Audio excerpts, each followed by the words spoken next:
Fala pessoal, vou fazer uma pergunta para vocês aqui. O que vocês acham que tem a ver o caso do Papa Francisco sobre o casamento gay e aquele caso, o caso de ontem da moça do estupro culposo?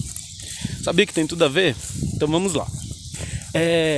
Aconteceu na semana passada um documentário da Netflix dirigido pelo senhor Eudine alguma coisa, e esse homem do documentário ele colocou um pedaço de um vídeo do Papa, de uma entrevista do Papa Francisco, aonde ele falava que era favorável à união civil entre pessoas do mesmo sexo.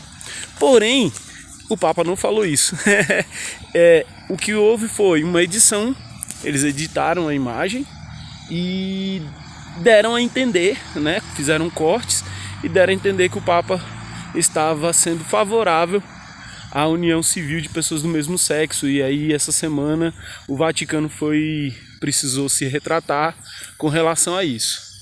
Outro caso agora é o caso dessa jovem. Eu fui um dos que ficou muito indignado, eu fiquei revoltado, para ser sincero, porque a gente precisa trabalhar para acabar com a cultura do estupro no nosso país. Eu acho que no mundo, eu sou uma pessoa que sou a favor dos direitos iguais não, de equidade entre homens e mulheres, porque eu acredito que as mulheres precisam de alguns direitos a mais do que os homens, sim, para poder equiparar em igualdade.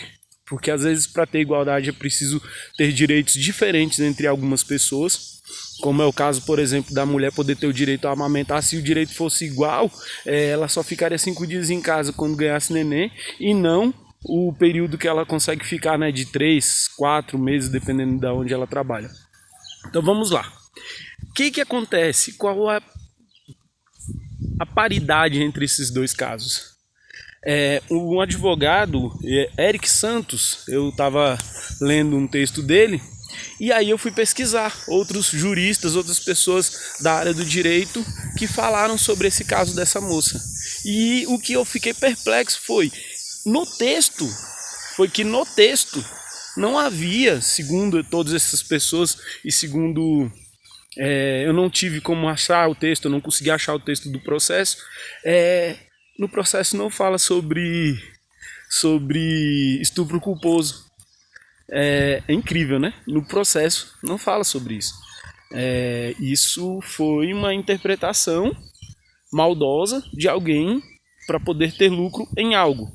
A verdade o réu foi absolvido simplesmente porque não havia nenhuma prova de que ele havia cometido estupro, porque a alegação dela era de que ela estava fora de suas faculdades mentais, mas ela não tinha nenhum problema psicológico, ela não tinha consumido nenhum tipo de entorpecente, algo que provasse que ela realmente não estava com suas faculdades mentais, e por esse motivo, apenas por esse motivo, por falta de provas, este homem foi inocentado.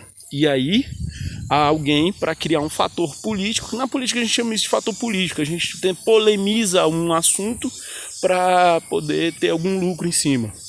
E alguém, não vou dizer que é a vítima, não vou dizer que foi a moça, talvez até ela seja realmente vítima de estupro, mas o que tudo indica é que foi criado um fator político para criar essa comoção toda e alguém sair lucrando nessa história.